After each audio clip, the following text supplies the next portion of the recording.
Easter custom had pre-Christian origins, and it says here from the Encyclopedia of Religion on Easter, also popular among Europeans and Americans on Easter is the ham. Okay, that honey spiraled ham. Okay, because the pig was considered a symbol of luck in pre-Christian European culture, and I have eaten my share of Easter honey spiral brown sugar hams. Okay, ham. Okay, so now we're going to look at some of the rites in ancient cultures. Now, ancient fertility rites revolved also around overt sexual immorality and perversion. Such rites are referred to throughout the Bible under a variety of names and descriptions. So, of course, we're going to look at the Babylonian and Assyrian culture, okay, and practices, especially the fertility goddess known as Ishtar, from which derives the name Astar, Ashtoreth, and very likely the Saxon Astar or Astaria, which is Germanic, Astaria, goddess of spring, and the origin of the word actually of Easter. Okay, this also is giving us the word east, Easter, east, which is the direction of the sunrise. That goes back to the worship of the sun. So Ishtar symbolized Mother Earth and the natural cycles of fertility on Earth. Now, many myths grew up around this particular female deity. She was the goddess of love and the practice of ritual prostitution. Now, when I read this particular article in this particular booklet, there's a lot of temple prostitution as well as ritual prostitution. Okay.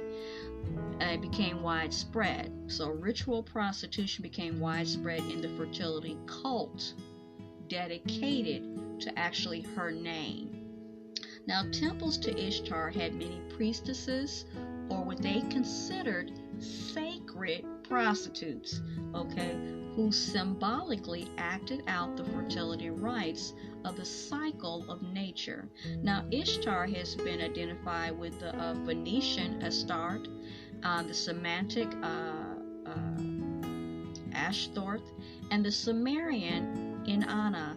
Now, I'm not sure if I'm saying that right, but I actually have seen that name before, Inanna, but I'm not sure if I'm saying it right, which is also Inanna. I've also seen it being defined as the Queen of Heaven.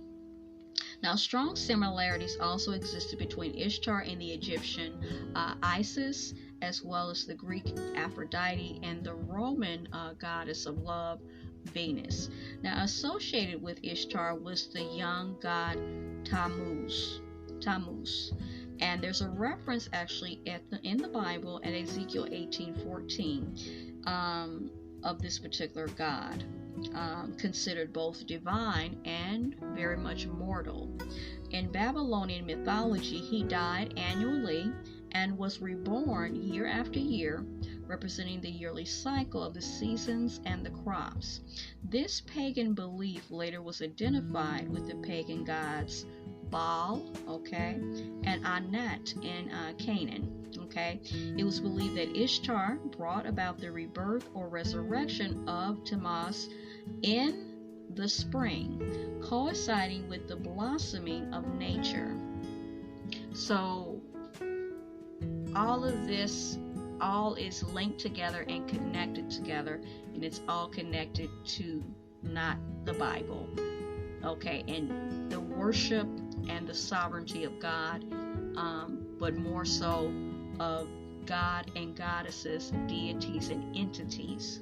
Now it says throughout the Old Testament, God expressed his anger, okay, with his people when they served these false gods.